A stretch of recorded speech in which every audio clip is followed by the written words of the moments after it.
श्री गुरुभ्यो नमः। जय जय शंकर, हर हर शंकर, हर हर शंकर, जय जय शंकर.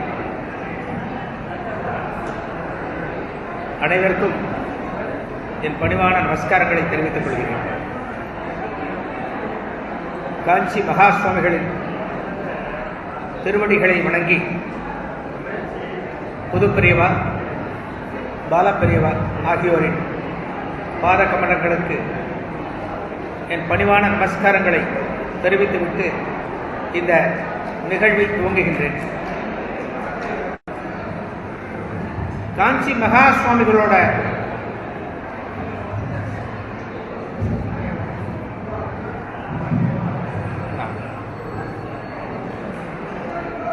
காஞ்சி மகா சுவாமிகளின் அருட்பெருமை பற்றி இன்னைக்கு சொல்றதுக்கு ஒரு நல்ல வாய்ப்பை ஜன் கல்யாண் மாடம்பாக்கம் அமைப்பின் முக்கிய காரியஸ்தர்கள் சுந்தரராமன், திரு சாய்ராம் மற்றும் ஜன் கல்யாண் அமைப்பின் ஏனைய பிரபுகர்கள் இந்த வாய்ப்பை எனக்கு கொடுத்துருக்காங்க. இன்னைக்கு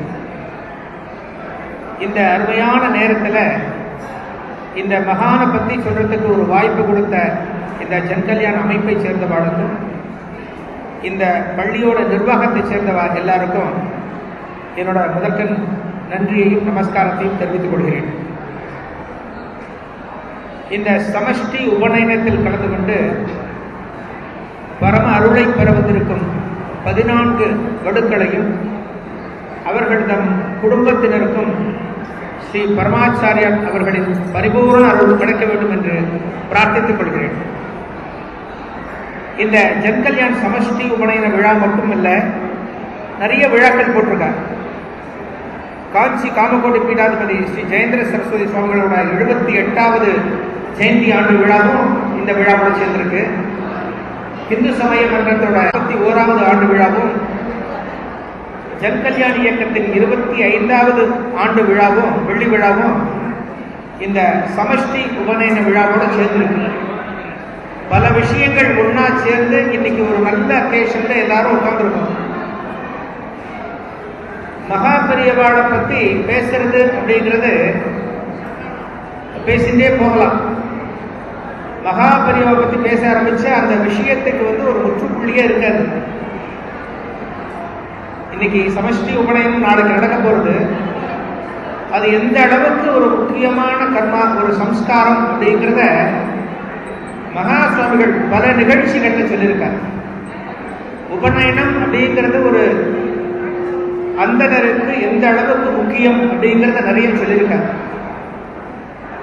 அந்தனர் என்போர் அறவோர் அப்படின்னு சொல்லுவாங்க. திருக்குறள்ல ரொம்ப உயர்த்தி சொல்லியிருக்காங்க. வேதம் படிச்சவ அந்தனர், பலவிதமான அஸ்திரங்கள் கற்றவ அந்தனர். கண்ணகி மதுரையை எரிக்கும் போது ஒரு விஞ்ஞாபனம் பண்ணிட்டா கண்ணகி. அந்த மதுரையில இருக்கிற பசுக்களை அந்த தீ ஒன்றும் பண்ணக்கூடாது, அங்க இருக்கக்கூடிய அந்தணர்களுக்கு எந்த ஒரு ஹிம்சையும் வரக்கூடாது அப்படின்னு கண்ணகி ஒரு பிரார்த்தனை பண்ணிட்டாளாம். ஸோ அந்தணர்கள் அந்த அளவுக்கு ஒரு முக்கியத்துவம் வாய்ந்தவர். அப்படிப்பட்ட அந்தணர் குடும்பத்தில் நடக்கக்கூடிய உபநயனம் அப்படிங்கிறது ஒரு ரொம்ப முக்கியமான ஒரு காரியம், முக்கியமான ஃபங்க்ஷன் இது. ஆனா இந்த உபநயனம் இன்னைக்கு ரொம்ப காஸ்ட்லியா போயிடுது அப்படின்னு மகாபெரியவாளே அப்பப்ப வருத்தப்பட்டு இருக்காங்க. ஒரு குடும்பத்தில் இருக்கிற ஒரு குழந்தைக்கு உரிய வயதுல உபநயனம் நடத்தணும் அப்படிங்கிறத விட்டுட்டு அந்த குழந்தையோட அப்பா அம்மா தங்களோட செல்வ வளத்தை காட்டணும் அப்படிங்கிறதுக்காக பண்றது ரொம்ப அதிகமா போச்சு அப்படின்னு மகா சுவாமிகள் ரொம்ப பர்சனலா ஒரு தடவை வருத்தப்பட்டு இருக்காரு. ஆனா அந்த கர்மா உரிய வயதுல ஆடம்பரம் இல்லாம நடத்தப்படணும். கல்யாணம் ஆடம்பரமா பண்ணலாம், ஒரு பகட்டை காமிக்கலாம். மணமகன் மணமகள் 2 குடும்பத்தை சேர்ந்தவாளும் அவரோட செல்வ செழிப்பை சொல்றதுக்காக விமர்சையா நடத்தலாம். பட் உபநயனம் அப்படிங்கிற சம்ஸ்காரம் ரொம்ப முக்கியமான ஒண்ணு. அந்த சமயத்துல அந்த உபதேசம் பெறணும் அப்படிங்கிறத முக்கியமே தவிர நம்மளோட செல்வ செழிப்பையோ நம்மளோட பகட்டையோ காட்டுறதுக்கு அதை எடுத்து பயன்படுத்தக்கூடாது. ஆனா இன்னைக்கு இந்த சமஷ்டி அப்படிங்கிறது கொஞ்சம் முக்கியத்துவம் வாய்ந்ததா இன்னைக்கு இருக்கு. சமஷ்டி உபநயனங்கள் அதிகமா ஆகணும் அப்படின்னு மகாசுரர்கள் ஆசைப்பட்டிருக்காரு. எத்தகைய செல்வந்தர்களா இருந்தாலும் அந்த சமஷ்டியில கலந்துக்கணும் அப்படிங்கிற ஒரு ஆர்வம் இருக்கு இன்னைக்கு. அந்த சமஷ்டி உபநயனத்துல கலந்து கொண்டு கூடல் போடும்போது இன்னும் கொஞ்சம் அதிக சார்ஜ் கிடைக்கும். காயத்ரி மந்திரத்தை பத்தியும் சந்தியாவந்தனத்தோட பெருமை பத்தியும் மகாசுரர்கள் நிறைய சொல்லியிருக்காங்க. இந்த காயத்ரி மந்திரம்ங்கிறது விடாம பசங்கள்லாம் கூடல் போட்டுக்கிற பசங்கள்லாம் அதனோட முக்கியத்துவத்தை பெற்றோர்கள் தான் உணர வைக்கணும். ஆச்சாரியர்கள் பண்ணி வச்சிருவார், இன்னைக்கு பண்ணி வச்சு நாளைக்கு உபதேசம் பண்ணிட்டு ஆச்சாரியர்கள் போயிடுவார். பட் ஆத்துல இருக்கிற பெரியவா தான் அந்த பசங்களுக்கு அந்த நல்ல விஷயத்தை சொல்லிக் கொடுக்கணும். இது விட்டு போகக்கூடாது, ஒரு நாளைக்கு 3 வேளை பண்ணணும், அந்த அனுஷ்டானத்தை விடாம பண்ணணும் அப்படிங்கிறத வீட்டில் ஆத்துல இருக்கிற பெரியவாழ்ல குழந்தைகளுக்கு சொல்லிக் கொடுக்கணும். இந்த காயத்ரி மந்திரம்ங்கிறது எந்த அளவுக்கு பவர்ஃபுல்லானது அப்படிங்கிறத விஞ்ஞானத்துல கூட எல்லா அளவுக்கும் சொல்லியிருக்காங்க. நம்ம விஞ்ஞானத்துல ஒரு பக்கம் சொல்லியிருக்கா, அந்த காயத்ரி மந்திரத்துக்கு என்ன ஒரு பவர் இருக்கு அப்படிங்கிறத விஞ்ஞானத்தையும் நிறைய ப்ரூவ் பண்ணியிருக்காங்க. காயத்ரி மந்திரம்ங்கிறது ஒரு சூரிய வழிபாடு. சூரியனை துதிச்சு நாம சொல்லக்கூடிய மந்திரம் தான் காயத்ரி மந்திரம். இந்த மந்திரத்தை விஸ்வாமித்திர முனிவர் நமக்கெல்லாம் கொடுத்திருக்கார். வேத சாஸ்திரங்கள்ல காயத்ரியா நான் இருக்கேன் அப்படின்னு பரமாத்மா கிருஷ்ணன் சொல்லியிருக்கார். காயத்ரி மந்திரத்துக்கு மேலான ஒரு மந்திரம் இந்த உலகத்திலே கிடையாது. இந்த பல பண்டிதர்கள் சொல்லியிருக்காங்க. அமெரிக்கால ஒரு விஞ்ஞானி ஒருத்தர் இருந்தார், ஸ்ட்ராங்லர் அப்படின்னு ஒரு விஞ்ஞானி. அந்த விஞ்ஞானி என்னடா காயத்ரி மந்திரத்தை பத்தி இவ்வளவு விஷயம் எல்லாரும் சொல்றாரு, அந்த மந்திரத்துல அப்படி என்ன ஒரு சக்தி இருக்கு, ஒரு மகிமை இருக்கு அப்படின்னு சொல்லிட்டு அந்த மந்திரத்தை எடுத்து ஆராய்ச்சி பண்ணினார். அந்த மந்திரத்துல ஒரு வினாடிக்கு 2 லட்சம் அதிர்வுகள் இருக்கிறதா அவர் கண்டுபிடிச்சார். இந்த மந்திரம் எங்க ஒலிக்கப்படுறதோ அங்கிருந்து 1600 மைல் வரைக்கும் அந்த இடத்தை சுத்தம் பண்ணுவோம். அந்த காயத்ரி மந்திரம், அந்த காயத்ரி மந்திரத்துக்கு அந்த அளவுக்கு ஒரு சக்தி இருக்கு. அந்த மந்திரத்தோட சக்தியெல்லாம் நம்ம தெரிஞ்சுட்டா அதெல்லாம் விடாம சொல்ல முடியாத ஒரு சூழ்நிலைக்கு நாம எல்லாம் தட்டப்படுவோம். அதெல்லாம் தெரிஞ்சுக்கணும். நம்ம காயத்ரி அப்படிங்கிறது சும்மா ஒரு சாமிகிட்ட ஒரு ஸ்லோகம் சொல்லிட்டு உடனே ஓடுற மாதிரி கிடையாது. அந்த மந்திரத்தை, அந்த மந்திரத்துக்கு உண்டான ஒரு மகிமையை கொடுத்து, ஒரு சக்தியை கொடுத்து நாம சொல்லணும். காயத்ரி மந்திரத்தோட சக்தியை சொல்றதுக்கு ஒரு சின்ன கதை உண்டு. சக்கரவர்த்தி அக்பரோ அவரோட பிரதான மந்திரி பீர்பாலோ ஒரு தடவை மாறு வேடத்துல நகர்வலம் போயிருந்தார். நகர்வலம் போயிட்டு இருக்கும் போது எதிர்த்தாப்புல ஒரு பிச்சைக்காரர் ஒருத்தர் வந்திருக்கு. அந்த பிச்சைக்காரர் அந்தனர் குலத்தை சேர்ந்தவர். அக்பர் மகாராஜா கேட்டார் பீர்பாலை பார்த்து, ஏன் அவர் பிச்சை எடுத்துட்டு இருக்க, அவருக்கு என்ன பிழைக்க முடியாதா, வேற வழி இல்லையா அவருக்கு, எதுக்காக அவர் பிச்சை எடுக்கணும் அப்படின்னு கொஞ்சம் இளக்காரமா பேரரசர் அக்பர் கேட்டார். பீர்பாலுக்கு ரொம்ப சங்கடமா போச்சு. ஒரு அந்தனரை பார்த்து இப்படி கேட்கிறாரு, அவருக்கு என்ன குடும்பத்துல என்ன கவலையோ அப்படின்னு பீர்பால் மனசுல நினைச்சிட்டு பீர்பால் அந்த கிட்ட போறாரு. அந்த அந்தனர்கிட்ட போய், எதுக்காக நீங்க பிச்சை எடுக்கிறீங்க, பிச்சை எடுக்க வேண்டிய அவசியம் என்ன உங்களுக்கு அப்படின்னு கேட்கும்போது தன்னோட குடும்பத்தோட சூழ்நிலைகள் சொல்றாரு. பிச்சை எடுக்காம என்னால குடும்பத்தை ஓட்ட முடியாது, மனைவி இருக்கு, குழந்தை இருக்கு, நான் என்ன பண்ண முடியும், எனக்கு எந்த வேலைக்கும் போக முடியல, எந்த தொழிலையும் என்னை யாரும் எடுத்துக்க மாட்டேங்கிறாங்க, அதனால நான் பிச்சை எடுக்கிறேன் அப்படின்னு அந்த பிச்சைக்காரர் சொன்னாங்க. அந்த பிச்சைக்காரர்கிட்ட பீர்பால் கேட்டார், ஒரு நாளைக்கு பிச்சை எடுத்தா உங்களுக்கு எவ்வளவு வருமானம் வரும் அப்படின்னாரு. ஒரு 30 காசுகள் வரும், எனக்கு ஒரு நாளைக்கு பிச்சை எடுத்தா 30 காசுகள் வரும் அப்படின்னாரு. பீர்பால் சொன்னாரா, உங்களுக்கு ஒரு நாளைக்கு நான் 60 காசுகள் தரேன், டபுள் மடங்கா தரேன். நீங்க பார்த்தால் அந்த நதியில குளிச்சுட்டு ஒரு 32 காயத்ரி மந்திரம் நீங்க சொல்லணும். இதுதான் அந்த சம்பளத்துக்கு உண்டான வேலை. ரொம்ப சிம்பிளான வேலை, யாரானு கொடுத்தா நம்மளும் போயிடலாம் அந்த வேலைக்கு. காயத்ரி மந்திரம் குளிச்சுட்டு சொல்லணுமா, 32 மந்திரம் சொல்லணுமா, வாங்குற பிச்சை எடுத்து வரக்கூடியதை விட டபுள் மடங்கா பணம் தரேன்னு சொல்றாரு. 60 காசுகள் தரேன் அப்படின்னு சொல்றாரு. அந்த பிச்சைக்கார அந்த அந்தனருக்கு ரொம்ப சந்தோஷம். அடுத்த நாள்லேருந்து ஆரம்பிச்சிட்டாரு.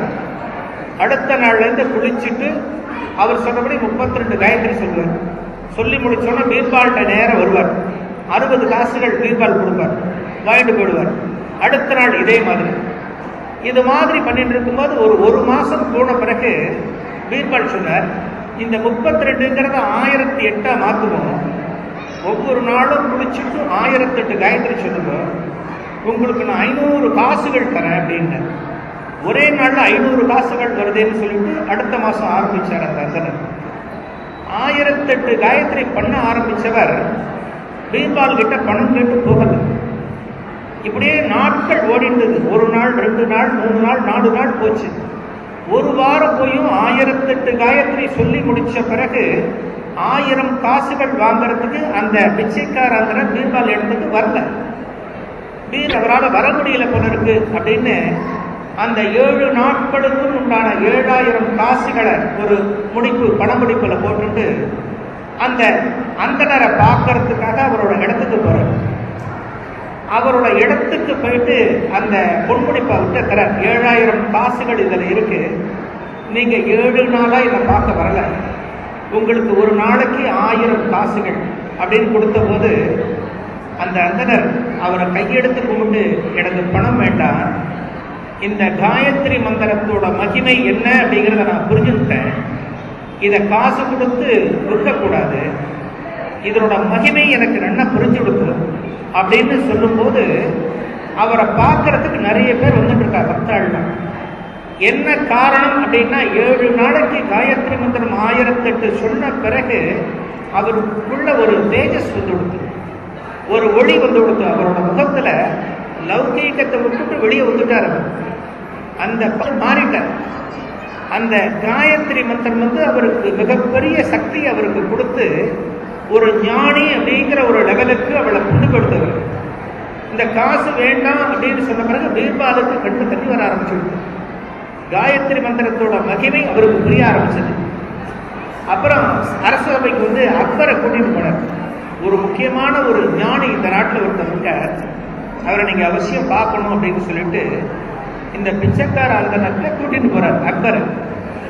அக்பர் அவரை பார்த்துட்டு அடையாளம் தெரியல, மிகப்பெரிய ஞானியா இருக்காரு, அவரை பார்த்தாலே நமஸ்காரம் பண்ணணும்னு போடுதுன்னு சொல்லிட்டு அக்பர் சாஷ்டாங்கமா அந்த பிச்சைக்கார அந்தனருக்கு நமஸ்காரம் பண்ணார். யாரை பார்த்து முதல்ல திட்டாரோ, பிச்சை எடுக்கிறதோட வேற வேலை இல்லையா அப்படின்னு சொன்னாரோ, அதே பேரரசர் அக்பர் அவரை பார்த்து நமஸ்காரம் பண்ணார்.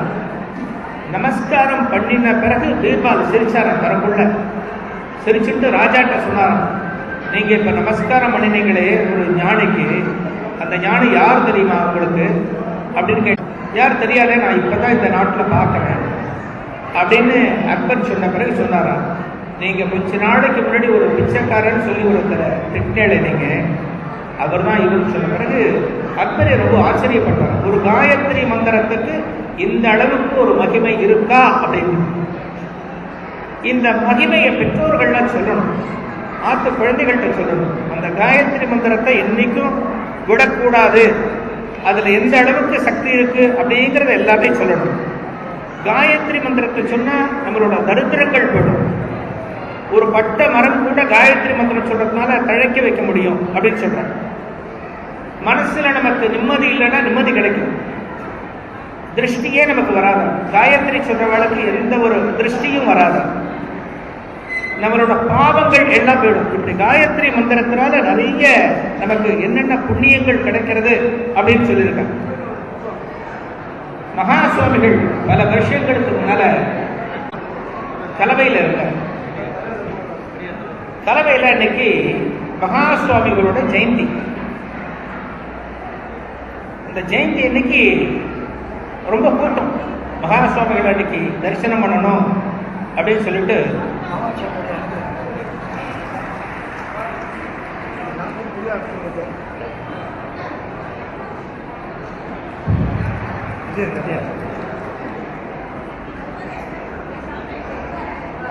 அன்னைக்கு கலவையில ரொம்ப கூட்டம். மகா சுவாமிகள் தரிசனம் பண்ணணும், அவற்றை அனுகிரகம் வாங்கணும் அப்படின்னு சொல்லிட்டு நிறைய பக்தர்கள்லாம் அன்னைக்கு வந்திருந்தாங்க. அந்த பக்தாள்ல ஒரு பண வசதி படைத்த ஒரு அந்தனர் ஒருத்தர் இருந்தார். அவர் தன்னோட மனைவியோட வந்திருந்தார். அவரை பார்த்தாலே ஒரு செல்வ செழிப்பு அவரோட முகத்துல தெரியும். இந்த கதையை நான் ஒரு இடத்துல சொல்லியிருக்கேன் கிருஷ்ணகண சபால. இன்னைக்கு இங்க சொன்னா நல்லா இருக்கும் அப்படிங்கிறதுக்காக சொல்றேன். மகாசுவாமிகள் சந்நிதியில நிறைய பேர் வந்துட்டு போயிட்டு இருக்க. அந்த பணக்கார அந்தனரோட மனைவியும் அன்னைக்கு வந்திருக்காங்க பெரியவாளை தரிசனம் பண்ணுறதுக்காக. பெரியவா தன்னோட அறையிலேருந்து வெளியில வந்த உடனே முதல்ல அந்த பணக்கார அன்பர் அவரோட பார்வையில் படுறார். அந்த பணக்கார அன்பரோ கையெடுத்து கும்பிட்டு அவ மனைவியை கும்பிட்டு பெரியவாளுக்கு நமஸ்காரம் பண்றார். பக்கத்துல கூப்பிடுறார் பெரியவா, பக்கத்துல வான்னு கூப்பிடுறார். பக்கத்துல வந்த உடனே எப்படி இருக்கு அப்படின்னு பெரியவா கேட்கிறார். பெரியவா கிருபையில எல்லாம் நன்னா போயிட்டு இருக்கு, நன்னா இருக்க பெரியவா அப்படின்னு அந்த பணக்கார அன்பர் சொல்றார்.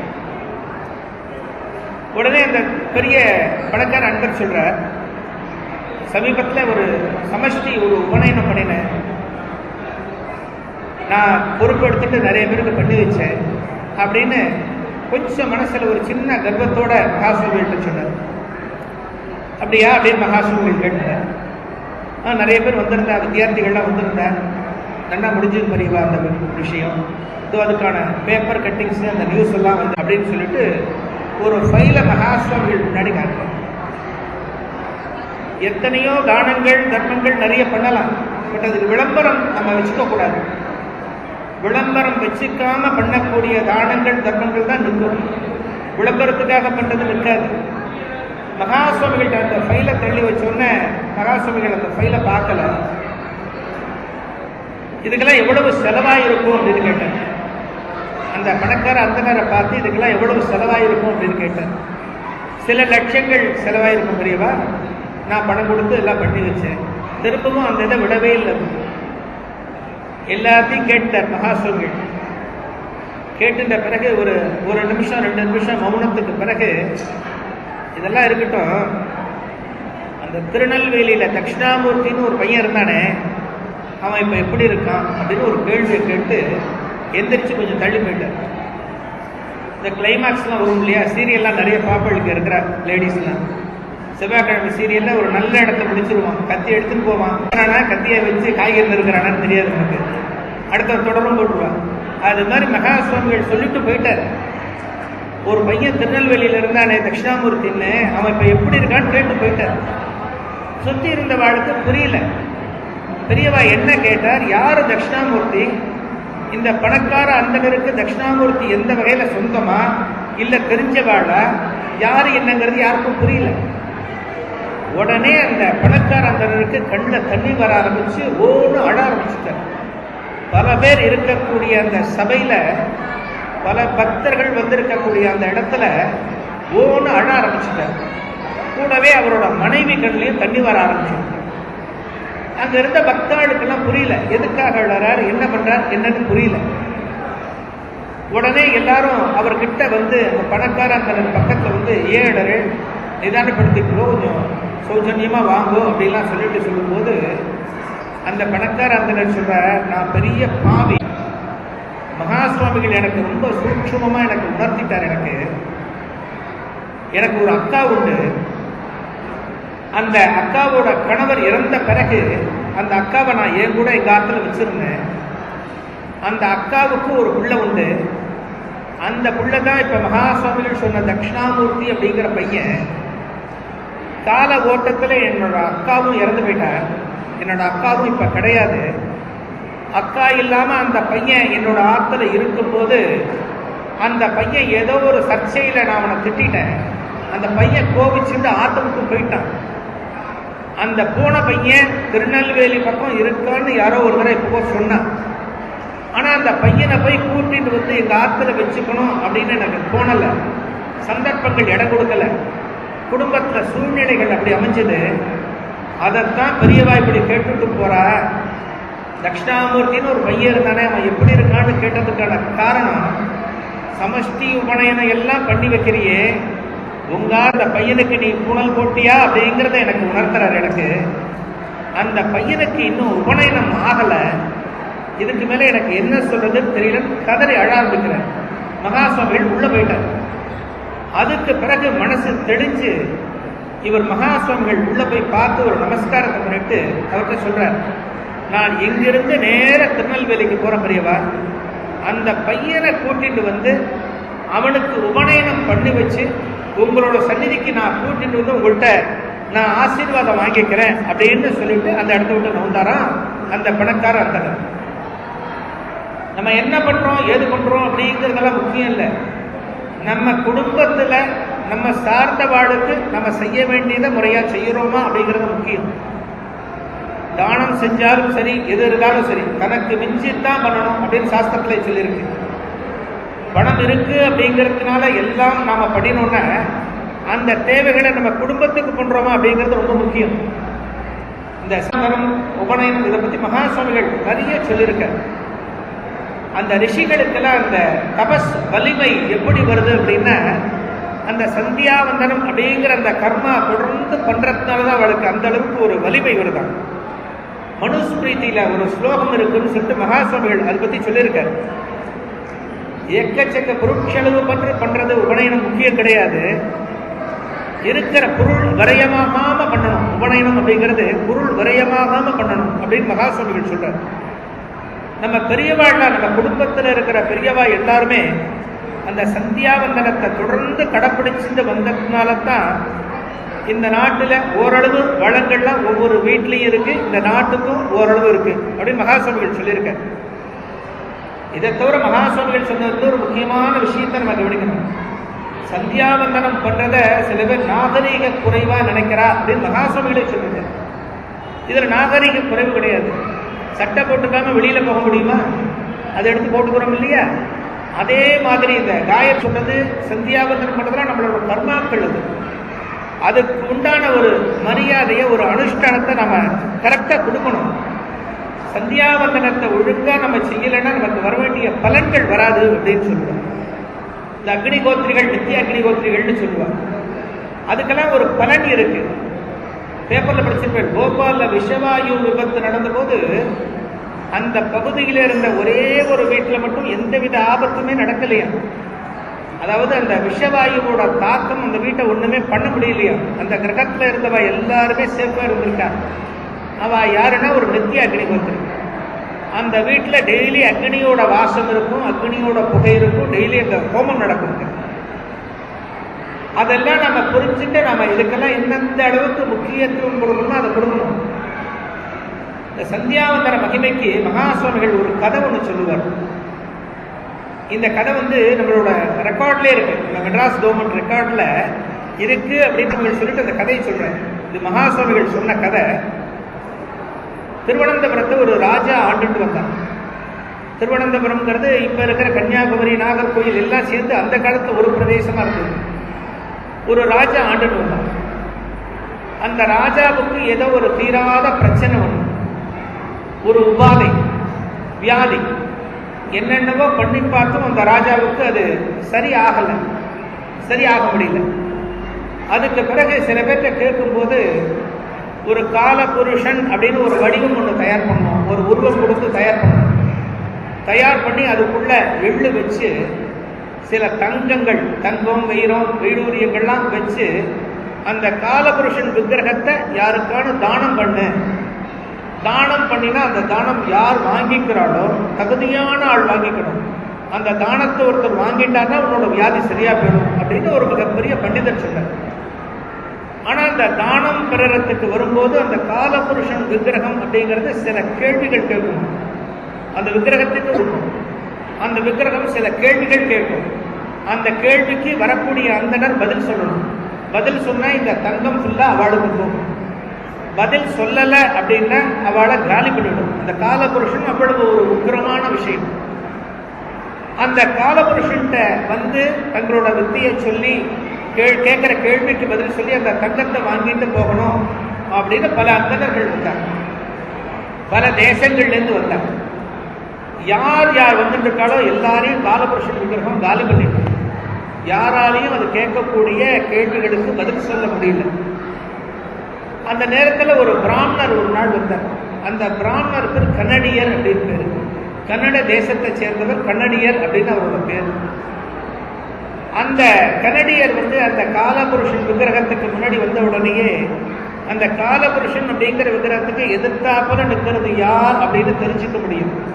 இவருக்கு எந்த அளவுக்கு சக்தி இருக்கு, இவருக்கு ஞானம் இருக்கா, நம்ம கேட்கிற கேள்விக்கு பதில் சொல்லுவாளா அப்படிங்கிறத காலபுருஷன் விக்கிரகம் கண்டுபிடிக்க முடியும். ஒரு மிகப்பெரிய வித்தியார்த்தி வந்தவர், அவரை பார்த்த உடனே அந்த காலபுருஷன் விக்கிரகத்துக்கு ஒரு பயம் வந்துடுது. அவரை பார்த்து ஒரு 3 விரலை காட்டினது. 3 விரலை காட்டினோம்னா இவர் என்னால முடியாது அப்படின்னு வரக்கூடிய அந்த அந்தனர் சொன்னார். சரி 3 வேண்டாம் அப்படின்னு தீர்மானிச்சு 2 விரலை காமிச்சுதான் அந்த காலபுருஷன் விக்கிரகம் அந்த அந்தனரை பார்த்து, அந்த 2 விரலை பார்த்தும் என்னால முடியாது அப்படின்னு அந்த அந்தனர் சொன்னார். அதுக்கு பிறகு வேற வழி இல்லாம ஒத்த விரலை காமிச்சுதான் அந்த காலபுருஷன் விக்கிரகம். அந்த ஒத்த விரலை காமிச்ச பிறகு அந்த அந்தனர் சரி நான் தரேன் அப்படின்ட்டார். என்ன கேட்டது அப்படின்னு சொன்ன, அந்த 3 விரல் காமிச்சது, நீ 3 வேளை சந்தியாவந்தனம் பண்றியே, அவர் டெய்லி சந்தியாவந்தனம் பண்ணக்கூடிய அந்தனர், அந்த அனுஷ்டானத்தை கொஞ்சமும் விடாம தொடர்ந்து வந்துட்டு இருக்கிறவர், அவர் என்ன சொன்னாலும் மதிக்கும், என்ன நினைச்சாலும் அப்படிங்கிறது இந்த காலபுருஷன் விக்கிரகத்துக்கு தெரிஞ்சிருக்கு. 3 வேளை சந்தியாவந்தன பலனை எங்கிட்ட தானமா கொடு, நான் இங்கிருந்து போயிடுறேன் அப்படின்னு 3 விரல் காமிச்சிருக்கேன். இவர் 3 வேளை சந்தியாவந்தனத்தை நான் கொடுக்க முடியாது அப்படின்னு இருக்க. அதுக்கு பிறகு 2 விரல் காமிச்சது எதுக்காகனா, நீ கார்த்தாலையும் சாயங்காலமும் பண்றியே, அந்த 2 வேளைக்கு உண்டான பலனை எங்கிட்ட கொடு அப்படின்னு கேட்டு, அதுவும் முடியாதுன்னு சொல்லிட்டேன். அதுக்கு பிறகு 1 விரல் காமிச்சது எதுக்குன்னா, நீ மத்தியானம் பண்றியே, மத்தியானிகம் பண்றியே, அந்த பலனை என்கிட்ட கொடு, நான் இங்க இருந்து போயிடுறேன் அப்படின்னு சொல்ற பிறகு சரி பரவாயில்ல நான் கொடுக்குறேன்னு சொல்லிட்டார் அந்த கனடியர் இருக்கிற பிராமணன். அதுக்கு பிறகு அந்த கனடியர் இருக்கிற பிராமணனுக்கு அந்த காலபுருஷன் விக்கிரகம் அங்கிருந்து காலபுருஷன் கிளம்பி போயிட்டான். அந்த தங்கம்லாம் இவர்கிட்ட வந்துடும். இவருக்கு என்ன தோணித்து, பல பேருக்கு சொன்னா இது ஒரு தவறான வழியில வந்தது, ஒரு நல்ல மந்திரத்தை ஒரு மோசமான ஜந்து கிட்ட விற்கக்கூடாது அப்படின்னு சில பேர் சொல்லியிருக்காங்க. இதுக்கு ஏதாவது ஒரு பரிகாரம் பண்ணணும் அப்படின்னு சொல்லிட்டு என்ன பண்ணிருக்கார், அந்த தங்கத்தை எடுத்துட்டு போனா ஆபத்துன்னு அந்த உள்ளூர்ல இருக்கிற ஒரு சிவாச்சாரியா ஒரு குருக்கள்கிட்ட கொடுத்து தங்கத்தை ஒரு மூட்டையா கட்டி கொடுத்துட்டு, இதை பத்திரமா வச்சுக்கோ, நான் வெளியில போயிட்டு விட்டுறேன், கொஞ்சம் வரத்துக்கு நாளாகும் அப்படின்னு சொல்லிட்டு மலையை பார்க்க கிளம்பிட்டார். இவர் எதுக்காக கிளம்பினார்னா, அகத்தியரை பார்த்து, அகத்தியர் மலையில இன்னைக்கும் சம்சாரம் பண்ணிட்டு இருக்கார் அப்படின்னு சொல்லுவார். இன்னைக்கு ஒதுகை மலையில அவரை பார்க்கறதுக்கு தகுதி உள்ளவா பார்த்தா அவர் தரிசனம் தருவார் அகத்தியர். அகத்தியரை பார்த்து இதுக்கு ஒரு விளக்கம் கேட்கலாம் அப்படின்னு அந்த மலைக்கு போயிருக்கார். அகத்தியர் தரிசனம் கிடைக்கல. அகத்தியர் என்ன பண்றார், தன்னோட சுய ரூபத்துல வராம ஒரு வயசான அந்தனர் மாதிரி ஒரு நாள் விட்டு வந்திருக்கார். எதுக்காக, என்ன இந்த காட்டுல அலைஞ்சிட்டு இருக்க அப்படின்னு கேட்ட போது தன்னோட விஷயத்தை சொல்லியிருக்கார், பிரச்சனை என்னங்கிறத சொல்லியிருக்கார். எனக்கு இது போல தங்கம் கிடைச்சது, ஆனா அந்த தங்கம் நேர்மையான வழியில கிடைக்கல, ஒரு மந்திரத்தை வித்ததுனால எனக்கு கிடைச்சது, அதுல இருக்கிற பாபம் போகணும்னா நான் என்ன பண்ணணும் அப்படின்னு கேட்டுட்டேன். அதுக்கு அந்த வயதான ரூபத்துல அகத்தியர் சொல்லியிருக்க, நீ நடந்துட்டே இரு, ஒரு பசுமாடு ஒரு இடத்துல உன் கண்ணுக்கு படும், அந்த பசுமாடு உன் கண்ணுக்கு எந்த இடத்துல படுறதோ அந்த இடத்துல இருந்து ஒரு கால்வாய் விட்டு, பல பேருக்கு பயனுள்ள அளவில் ஒரு கால்வாய் விட்டு அந்த பசுமாடு போயிட்டே இருக்கும். இந்த கதை மகாசுவாமிகள் சொன்ன கதை அப்படிங்கிறத மனசுல வச்சுக்கணும். அந்த பசுமாடு எந்த தொலைவு வரைக்கும் போறதோ அதோட உன் கால்வாய் படிய முடிச்சிடும். ஒரு இடத்துல 2 பசுமாடு மறைச்சு போயிடும், அது வரைக்கும் நீ கால்வாய் விட்டு அப்படின்னு சொல்லியிருக்க. இவர் அதுக்கு ஏற்ற மாதிரி போயிருக்கார். ஒரு பசுமாடு தெரிஞ்சிருக்கு, அந்த இடத்துல இருந்து பின்னாடியே தொடர்ந்து போயிட்டு இருக்கார். ஒரு இடத்துக்கு போன பிறகு அந்த பசுமாடு மறைச்சு போயிடுது. அந்த இடம் எது அப்படிங்கிறத மனசுல வச்சுட்டேன். சரி, நம்ம இங்க ஆரம்பிச்சு இது வரைக்கும் கால்வாய் வெட்டணும். கால்வாய் வெட்டணும்னா பணம் வேணும், கத்திரிக்காய் வாங்கணும்னாலே காசு வேணும், ஒரு பெரிய கால்வாய் வெட்டணும்னா எவ்வளவு பணம் வேணும், அதுக்காக இந்த செலவழிக்கலாம் அப்படின்னு சொல்லிட்டு அந்த குருக்கள் வீட்டுக்கு போறார். அவர்கிட்ட எதனா கொடுத்து வச்சிருக்காரு, பணத்தை கொடுத்து வச்சிருக்காரு. அவர்கிட்ட போய் பணத்தை கேட்கிறேன், நான் கொடுத்த தங்கத்தெல்லாம் கொடுங்கோ அப்படின்னு கேட்கிறேன். அந்த குருக்களுக்கு அவ்வளவு தங்கத்தை ஒரே நேரத்தில் பார்த்தோன்னா அவருக்கு ஒரு ஆசை வந்துடுது, இந்த தங்கத்தை நாமளே எடுத்து விடலாம், இவருக்கு வேற எதையான கொடுத்துடலாம் அப்படின்னு சொல்லிட்டு என்ன பண்ற, அந்த காலத்துல தங்கம் சின்ன துவரம்பருப்பு மாதிரி இருக்குமா, அந்த காலத்து தங்கம். இவர் என்ன பண்றார், நெஜ துவரம்பருப்பையே ஒரு மூட்டையில கட்டிட்டு இந்தா நீ கொடுத்தது அப்படின்னு சொல்லி கொடுத்துட்டார். கொஞ்சம் தூரம் பிரிச்சு பார்த்துருக்காரு, எல்லாம் துவரம்பருப்பு. திரும்ப போய் கேட்டிருக்காரு, என்னப்பா துவரம்பருப்பை கொடுத்துருக்கேன், நான் தங்கத்தை கொடுத்தேனே, ஒரு நல்ல பணிக்காக நான் இந்த பணத்தை பயன்படுத்த போறேன், நீ இப்படி பண்ணிருக்கேன்னு கேட்ட பிறகு அந்த அந்தனர் கொஞ்சமும் அந்த சிவாச்சாரியார் அந்த குருக்கள் மசிஞ்சு கொடுக்கல. இல்ல இல்ல இதான் நீ கொடுத்தது அப்படின்னு சொல்லிட்டு அந்த நாட்டு ராஜா கிட்ட இந்த வழக்கு போச்சு. அந்த ராஜா என்ன பண்ணினார், 2 பேரையும் வரவழைச்சார். அந்த குருக்களை வரவழைச்சார், இந்த கன்னடியரை வரவழைச்சார். 2 பேரும் வந்த பிறகு விஷயத்தை ராஜா கேட்டார். ஒரே ஒரு விஷயம் சொன்னார் கன்னடியர், இவர் சிவன் கோவில்ல பூஜை செய்யறவர், அந்த சிவனை கட்டி பிடிச்சிட்டு நான் இவர்கிட்ட தங்கம் வாங்கல அப்படின்னு சொல்லணும், நான் ஒத்துடுறேன். நான் தங்கம் கொடுக்கல அப்படிங்கிறத நான் ஒத்துடுறேன். அந்த சிவலிங்கத்தை கட்டி பிடிச்சிட்டு இவர் சொல்லணும் அப்படின்னு சொன்னார். ராஜாவும் சொல்லிட்டார். அந்த குருக்களை பார்த்து, நாளைக்கு காத்தால நீ அந்த சிவலிங்கத்தை கட்டி பிடிச்சிட்டு நான் இவர்கிட்ட தங்கம் வாங்கல நீ சொல்லணும் அப்படின்னு. அந்த குருக்களும் சரி அப்படின்னு சொல்லிட்டார். அந்த குருக்களுக்கு சில இந்த அபிச்சார ஹோமம் சொல்லுவார். அதாவது பில்லி சூன்யம், இந்த ரத்த வாந்தி, இது மாதிரிலாம் நிறைய சொல்லுவார். அந்த மாதிரி விஷயங்கள்லாம் அவருக்கு நிறைய தெரியும். சம்பந்தமே இல்லாம எல்லாம் வாந்தி எடுப்பார். அது பண்றதுல ரொம்ப எக்ஸ்பர்ட் அப்படிங்கிறதுனால என்ன பண்ற, அந்த சிவலிங்கத்தோட சக்தி முழுக்க அந்த கோவில்ல இருக்கிற ஒரு மரத்துக்கு டிரான்ஸ்பர் பண்ணிடுறார்.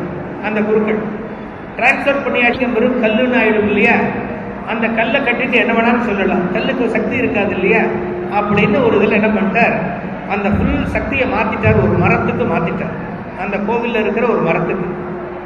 அந்த சிவபெருமான் என்ன பண்ணினார்னா, அன்னைக்கு ராத்திரி அந்த கன்னடியர் கனவுல நாளைக்கு காலையில நீ போன பிறகு சிவலிங்கத்தை கட்டிக்க சொல்லாத, அந்த மரத்தை கட்டிக்க சொல்லு, அந்த மரத்தை கட்டிட்டு அவனை சத்தியம் பண்ண சொல்லு அப்படின்னு சொல்லி விஷயத்தை சொல்லிட்டார். ஏன்னா கடவுள்லாம் நல்லதுதான் இப்போ நடப்பார், அநியாயத்துக்கு என்னைக்குமே துணை போக மாட்டார்.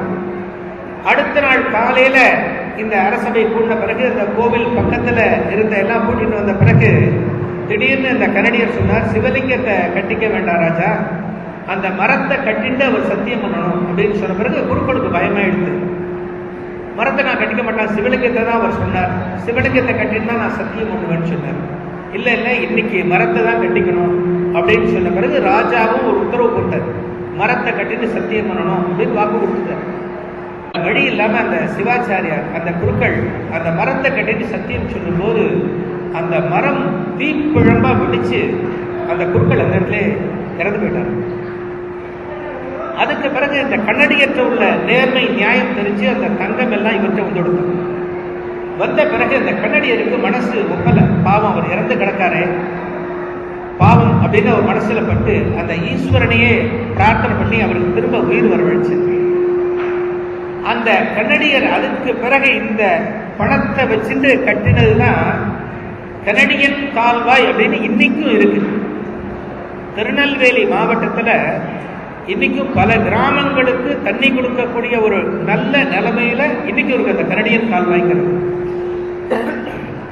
அந்த மரத்தை கட்டி பிடிச்சிட்டான்னு சொன்னேன் இல்லையா, இதனால அங்க இருக்கிற அந்த சிவனுக்கு பேரு எரிச்சுக்கட்டி சுவாமி அப்படின்னு பேரு. இன்னைக்கும் திருநெல்வேலியில அம்பாசமுத்திரம் அப்படிங்கிற ஊர்ல அந்த சிவன் கோவில் இருக்கு. அந்த சிவன் கோவில்ல இருக்கிற ஒரு சிவன் பேர் காஷ்யபர் சிவன் பேரு. இருந்தாலும் எரிச்சுக்கட்டி சாமி கோயில் அப்படின்னா தான் அந்த பக்கத்துல சொல்லுவாங்க. இந்த கதையை மகா சுவாமிகள் எதுக்கு சொல்லியிருக்காருன்னா, அந்த காயத்ரி மந்திரம் சந்தியாவந்தனம் நம்மளோட நல்லதுக்காக பண்றது, இது பிரத்தியாருக்கு கொடுக்கக்கூடிய விஷயம் இது கிடையாது அப்படிங்கிறத பல பேருக்கு தெரியணும் அப்படிங்கிறதுக்காக மகாசுவாமிகள் சொல்லியிருக்காங்க. மகாசுவாமிகள் மிகப்பெரிய கருணா சமுத்திரம், மிகப்பெரிய அருட்கடல்.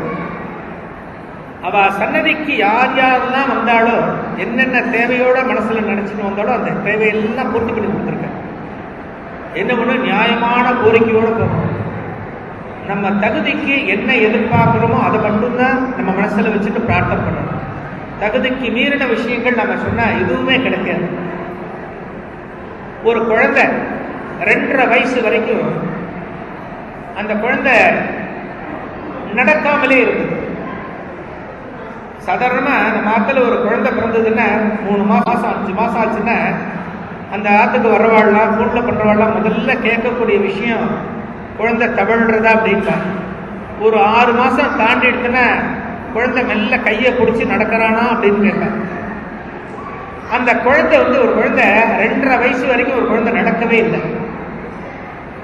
2.5 வயசு வரைக்கும் ஒரு குழந்தை நடக்கலை அப்படின்னா பெத்த தாயாருக்கு எப்படி இருக்கும், அவ ஆத்துல இருக்கிற எல்லாருக்கும் எப்படி இருக்கும், ரொம்ப கஷ்டமா இருக்கும். அந்த குழந்தைக்கு எத்தனையோ ட்ரீட்மெண்ட் பண்ணி பார்த்துருக்கேன். அந்த குழந்தையோட தாயார் பேர் புவனேஸ்வரி பேர். அந்த குழந்தைக்கு தகப்பனார் அந்த இடத்துல இல்லை, தாயாரோட அரவணைப்பில் இருந்துட்டு இருக்கார். தவிர தாத்தா பாட்டி கூட இருந்துட்டு இருக்கார் அந்த குழந்தை.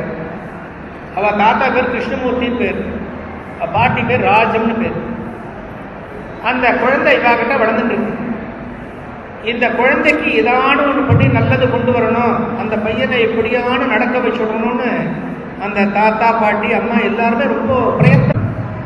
இந்த குழந்தை கொஞ்சம் ஒரு மன வளர்ச்சி குறைஞ்ச அந்த சூழ்நிலையில் பிறந்த குழந்தை. என்ன பண்ணியும் என்ன ஒரு வைத்தியம் பண்ணியும் குழந்தைய சரி பண்ண முடியல. எத்தனையோ ட்ரீட்மெண்ட், எத்தனையோ கோவில், எங்கெங்கயோ போனான், பரிகாரம் பண்ணினான், எல்லாமே பண்ணி பார்த்தான், எது பண்ணியும் சரியாகல. அப்ப இந்த கிருஷ்ணமூர்த்தி வேலை பார்த்த இடத்துல ஒருத்தர் கிருஷ்ணமூர்த்திக்கு சொன்னார், நீ எவ்வளவோ செலவு பண்ற இந்த குழந்தை சரியாகணும்னு சொல்லிட்டு ஒரு நாள் காஞ்சிபுரத்துக்கு போய் பாரு, மகாசுவாமிகள் தரிசனம் பண்ண, மகாசுவாமிகள்கிட்ட இந்த குறைய சொல்லு அப்படின்னு எதேச்சியா சொல்லியிருக்காரு அவரோட ஆபீஸ்ல. அந்த கிருஷ்ணமூர்த்திக்கு அதுவும் ஒரு நாள் பார்க்கலாமே, அவருக்கு என்னன்னா எங்க போனா எப்படி சரியாகும் அப்படின்றதான் அவரோட கவலை. குழந்தை சரியாகணும் அப்படிங்கிறது மட்டும்தான் அவருக்கு கவலையா இருக்குது. இந்த குழந்தை நடக்க ஆரம்பிக்கும். 2.5 வயசு வரைக்கும் ஒரு குழந்தை நடக்கலைன்னா எப்ப நடக்கும்னு சொல்ல முடியாது. 5 வயசு 6 வயசு தாண்டி நடக்கலன்னா குழந்தை வச்சுன்னு என்ன பண்ண முடியும், ரொம்ப கஷ்டம் இல்லையாது. அதனால என்ன பண்ணினார், ஒரு நாள் அந்த குழந்தை தன்னோட மனைவி ராஜம், குழந்தையோட தாயார் புவனேஸ்வரி, அந்த குழந்தை பேர் சுப்பிரமணியன், அந்த குழந்தை 4 பேர் ஒரு நாள் மகாசுவாமிகள் தரிசனம் பண்ணணும் அப்படின்னு சொல்றதுக்காக காஞ்சிபுரம் போயிருக்காங்க. அன்னைக்கு காஞ்சிபுரம் போன அன்னைக்கு படத்துல ரொம்ப கூட்டம், பக்தர்கள் கூட்டம். அன்னைக்கு மகாசுவாமிகள் மௌனத்துல இருக்கார். மகாசுவாமிகள் மௌனத்துல இருக்கார். பக்தர்கள்லாம் தரிசனத்துக்காக நின்றுட்டு இருக்காங்க, வரிசையா நின்று. அந்த தரிசனம் கொஞ்ச நேரம் தடப்பட்டு இருக்கு. மகாசுவாமிகள் தியானத்துல இருக்கார். யாருக்கும் பிரசாதம் கொடுக்கல, யாருக்கும் அனுகிரகம் பண்ணல. கொஞ்ச நேரம் வெயிட் பண்ணிட்டு இருக்கா, எல்லா பக்தர்களும் வெயிட் பண்ணிட்டு இருக்காங்க. இந்த மகாசுவாமிகள் தியானம் முடிஞ்ச பிறகு ஒரு பூர்ண சந்திரன் அப்படியே ஜொலிச்சுட்டு மகாசுவாமிகள் நிமிர்ந்து உட்கார்றாரு. உட்கார்ந்த பிறகு பக்தர்கள்லாம் ஒவ்வொருத்தரா வரா. அவ கோரிக்கை என்னங்கிறத சொல்றாங்க. கல்யாணத்துக்காக வந்தவா பத்திரிகையை வச்சு விஷயத்தை சொல்றாங்க. வேலை வேணுங்கிறவா வேலையை பத்தி சொல்றாங்க. அவ குறைய மனசுக்குள்ள வச்சுட்டு இருக்கா. சில பேர் வாய் விட்டு சொல்றாங்க. மகா மௌனம் அப்படிங்கிறதுனால எதுவும் பேசாம இன்னைக்கு பிரசாதம் கொடுத்து எல்லாரையும் அனுப்பிச்சிட்டு இருக்கா. ஒவ்வொருத்தரையா வரிசையா அனுப்பிச்சிட்டு இருக்கா. தலையாட்டுறார், சிரிக்கிறார், எல்லாம் பண்ணிட்டு. அந்த வரிசையில அந்த கிருஷ்ணமூர்த்தி ராஜம், அந்த குழந்தை சுப்பிரமணியம் வந்துட்டு இருக்க. அந்த கிருஷ்ணமூர்த்திக்கு மனசுக்குள்ள ஒரு தவிப்பு. இன்னைக்கு இவ்வளவு கூட்டத்துல வந்திருக்கோம், இன்னைக்கு இத்தனை பக்தாள் வந்திருக்கா. இன்னைக்கு மகாசுவாமிகள் மௌனமா வேற இருக்கார். நம்ம இன்னைக்கு இந்த பிரச்சனையை இன்னைக்கு மகாசுவாமிகள் காது கொடுத்து கேட்பாரா? அவரோட அருட்பார்வை இந்த பையன் மேல படுமா? இந்த பையன் குணமாவானா அப்படின்னு அவருக்குள்ள நிறைய கேள்விகள் ஓடிட்டு இருக்கு. மனுஷ ஜென்மம் தானே நம்மெல்லாம். நம்ம ஒரு இடத்துக்கு போகணும், உடனே இது நடக்கணும் அப்படின்னு நம்ம எதிர்பார்க்கணும். ஆனா மகான்கள் பத்தி நம்ம புரிஞ்சிக்க முடியாது. மகான்கள் ஓய்வா இருக்கும் போதும் போய் பார்க்கணுன்ற அவசியம் கிடையாது. எந்த கூட்டத்தில் இருந்தாலும் அனுகிரகம் நமக்கு கிடைக்கணும்னா எப்படியுமே கிடைச்சிடும். மகாசுவாமிகள் சந்நிதியில எத்தனையோ நிகழ்வுகள் அது மாதிரி நடந்திருக்கு. எங்கேயோ இருக்கிறவளை மகாசுவாமிகள் கை காமிச்சு அவளை கூட்டிட்டு வாங்க, அவ என்ன இருந்தாலும் உடனே பூர்த்தி பண்ண அவளை அனுப்புவான். அதே மாதிரி இந்த கிருஷ்ணமூர்த்தி அந்த வரிசையில வரும்போது மகாசுவாமிகள் முன்னாடி நிற்கிறார். அவரோட முறை வந்துடுத்து. கிருஷ்ணமூர்த்தி, ராஜம், அந்த குழந்தையோட தாயார் புவனேஸ்வரி, அந்த பையன் 4 பேர் நிற்கிறார். நின்ன பிறகு மகாசுவாமிகள் என்ன பண்றார், கல்கண்டும் குங்குமமும் பிரசாதம் கொடுக்கிறார். கொடுத்த பிறகு அந்த கிருஷ்ணமூர்த்திக்கு கரகரன்னு கண்ணில் தண்ணி வருது. மகாசுவாமிகள் அந்த இடத்துல பார்த்த பிறகு அந்த கருணை தெய்வத்தை மகாசுவாமிகள் சங்கர சுரூபத்தை பார்த்த உடனே அவர் ரொம்ப கடுப்பிட்டார், கண் கலங்க ஆரம்பிச்சு கொடுத்து, தெய்வமே இந்த பையனை ஏதாவது ஒரு வகையில் குணமாக்கணுமேனு மனசுக்குள்ள பிரார்த்தனை பண்றாரு. அதுக்குள்ள என்ன பண்றாரு, அங்க இருக்கிற சிஷ்யன் தரிசனம் முடிஞ்சு விட்டு நீங்க போறான்னு அடுத்தவளை கூப்பிடுறதுக்காக அந்த கிருஷ்ணமூர்த்தி தம்பதியரை நவுந்து போக சொல்றார். நவுந்து போக ஆரம்பிச்ச கிருஷ்ணமூர்த்திய மகாசுவாமிகள் ஒரு பையனை அடிச்சு அவளை கூட்டிட்டு வா அப்படிங்கிறது. கொஞ்சம் நகர்ந்து போனவரை ஒரு சிஷ்யன் போய் மாமா போடுறான் வாங்கோ அப்படின்னு சொல்லி திரும்ப கூட்டு வர. கிருஷ்ணமூர்த்தி உள்ளுக்குள்ள ஒரு சந்தோஷம், பிரசாதம் வாங்கிட்டாச்சு, இருந்தாலும் மகாசுவாமிகள் ஸ்பெஷலாக கூப்பிடுறாருன்னா ஏதோ ஒரு பெரிய அனுகிரகம் காத்துன்னு இருக்கு அப்படின்னு ஒரு சந்தோஷத்தோட திரும்ப வர. வந்து நின்ன பிறகு அந்த பையனை பற்றி சொல்லலாம் அப்படிங்கிறதுக்காக வாயை திறக்கிறார் அந்த கிருஷ்ணமூர்த்தி. அந்த பேரனை பற்றி, இந்த பேரன் பேர் கிருஷ்ணமூர்த்தி சுப்பிரமணியம், 2.5 வயசு ஆகிறது, இது வரைக்கும் இவனால் நடக்க முடியல, இவன் நடக்கிறதுக்கு பெரியவா தான் அனுகிரகம் பண்ணணும்னு சொல்லணும்னு ஒரு வாய் துடிக்கிறது. அவர் சொல்லணும்னு ஆரம்பிக்கும் போது மகாசுவாமிகள் கையை காமிச்சு நிறுத்திட்டார். சொல்லாத சொல்லாத அப்படின்னு நிறுத்திட்டார். கொஞ்சம் அங்கேயே நிற்க சொல்றார். அதே இடத்துல இந்த குடும்பத்தை ஓரமாக நிற்க சொல்றாரு. மிச்ச ஒரு சில பக்தர்கள் வந்துட்டு இருக்கார். 2-3 பக்தர்கள் போன பிறகு திரும்ப அவளை கூப்பிட்டு அந்த கிருஷ்ணமூர்த்தி ராஜன் அவளை கூப்பிட்டு முன்னாடி வர சொல்றாரு. மகாசுவாமிகளுக்கு முன்னாடி மடத்துல பார்த்தா நம்ம இந்த தட்டுல பழங்கள்லாம் நிறைய வச்சிருக்கோம். அவ வைக்கிறதெல்லாம் முன்னாடி வச்சிருக்கோம்.